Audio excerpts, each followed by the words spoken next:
Hey investors, Bradley here. I'm so excited to join you from Watson Estates. And today we're excited to join you with this podcast. I want to share with you today my insights on what will happen in the second quarter of 2020, given the coronavirus and everything going on. Now, you guys know we came through some struggles back in 2008 and then 2017. We've had our fair share of challenges. The question is how bad will it be today? And nobody can predict the future, but having this information will allow you to have the best guess possible. Now, real estate provides an amazing opportunity for you to generate passive income and freedom of time. It's allowed that for me and my family. And this is why we're so passionate about educating you guys on what's happening in the Toronto real estate market today. Make sure if you're not already to follow us on Toronto's #1 real estate podcast. You can find that on any social platform that allows downloading of podcasts. And we've been there for a couple weeks now, doing 6 days a week of morning podcasts to give you guys the latest tips and tricks and all the news coming out as it's coming out. But today I want to highlight specifically for all of our friends what is going on in the second quarter of 2020.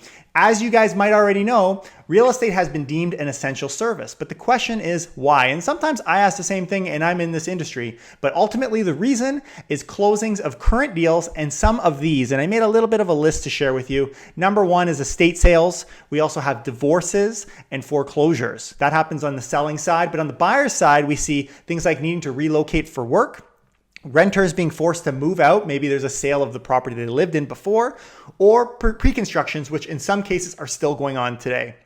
But ultimately, it's not business as usual for us agents out in the field. There are new conditions that we're adding to our documents in order to protect tenants and landlords and all of the like. And if you're in quarantine during the close, there's going to be rules for that. We talk about things like land registry office closures, lawyers and financing concerns. So watch our podcast actually next week, and we're going to give you what our clients are doing during this lockdown, where we actually will go into detail some of the conditions that our office is putting in place on some of our offers as well. And you can also list a property today very uniquely without the opportunity to show it. This is something we haven't seen, as far as I know, ever in Toronto. Part of listing on the Toronto Real Estate Board is that you have to be able to show that unit, but now you can post it with the provision that you do not want anybody viewing that home. So here are some of the common things that I see going on now. We've got no open houses, which have been restricted, and the viewings processes, they're actually not allowed and removed from Realtor.ca for the sake of open houses, but also there's a lot more of online appointment booking, and Realtor.ca did something really cool recently. In the last couple of days, they announced a program where you can have a virtual open house posted on your listing. It'll be interesting to see how that takes off. So if you're stuck at home and you want to see a listing, maybe now's your chance. Documents to sign with questions before seeing the home and questionnaires are being posted on the listings for people to fill out. There's a checklist. I'm seeing those all over the place. As well, e-signatures are finally getting the love that they deserve. Us young people in the field have been doing it for a while. I'd say maybe 50 to 60% of people have been doing it. But now, if you want to do any business today, you need to use it. Now, on the more extreme side, I am seeing, having talked to clients and just from what I'm observing out there, things that are a little bit more extreme. For example, condos are actually restricting showings without an accepted offer.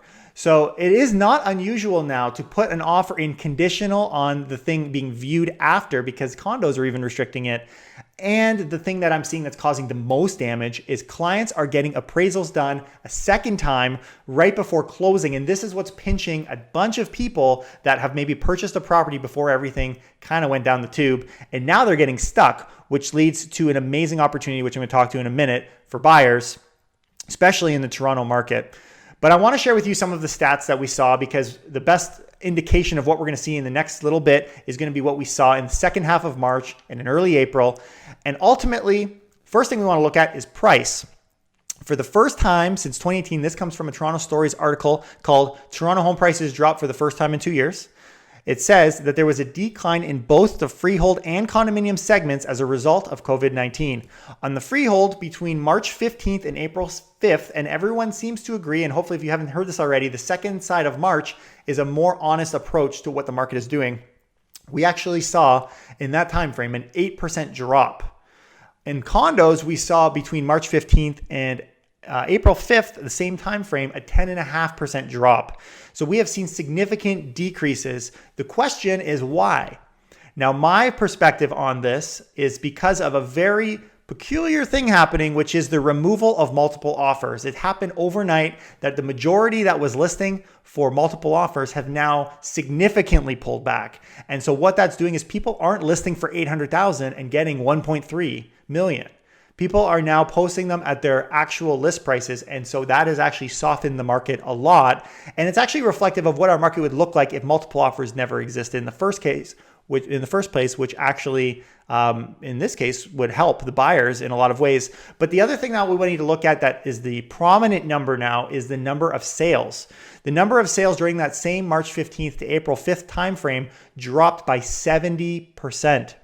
And condos dropped by 76%. And I've heard this number push over 80%, and in China, we saw it over 90%. So don't be surprised if that trend continues as people start pulling back and are realizing if the buyers and the sellers aren't moving, I'm not moving either. In the first week of April, less than 45% of freehold and condo inventory was priced for multiple offers, but we saw that 60 to 70% was in the first half of March. So within the month, we saw a complete reversal of the pricing strategies. But the other thing that you need to put hand in hand with the number of sales is new listings. In March 15th, there was 1,300 new listings in Toronto. April 5th, we had 645. That is a 50% drop.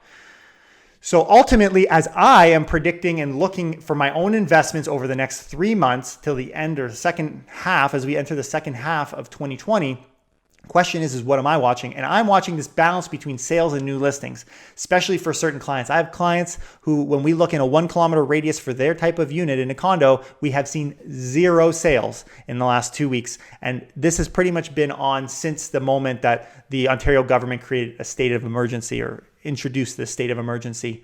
So over the next 3 months, this is what I'm seeing. I'm looking at this balance here. Right now, new listings are going down slower than the number of sales. So if this were to continue, naturally, we would see power being slowly given over to buyers as fewer and fewer multiple offers happen, meaning a short-term buying opportunity for people willing to take the plunge. And I would even say if you're scared prices will continue to go down, right now, we're in an environment where there are people that are getting caught by that second appraisal and they're needing to dump their homes. So if there was an opportunity to get that price gouge a little bit down in anticipation of your appraisal coming up, but knowing you've given yourself enough of a cushion, you might find yourself a nice little deal. There was an article published by Money Sense called How Will COVID-19 Impact the Real Estate Market in Canada? This is what it says.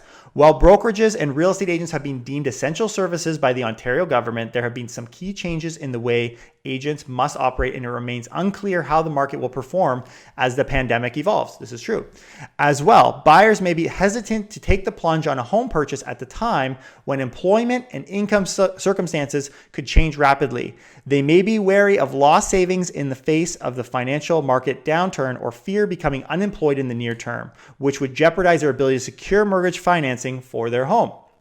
Overall, those who don't have urgent real estate needs will most likely stay on the sidelines for now as the situation evolves. Next week, I'm going to share with you guys what I'm finding from my client base on how many people are actually moving, how many people are kind of involved, and what is the thought process. And this is actually one of them. This idea that even if I am employed today, I am not confident in my employer in a month from now when I have to close on the property.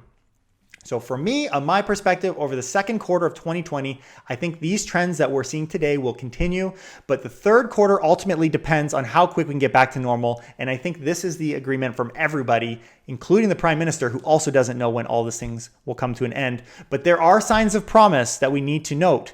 And this speaks specifically to government. Number one, we've seen business loans and emergency assistances just pouring out by the day. And it's amazing to see these articles coming out, which is why we do these daily podcasts, because they change so fast that to stay on top of it, you have to check every single day. It's been a very exciting journey. But also we've got the CERB, the emergency benefit that's being given out to people that don't qualify for EI of $500 a week.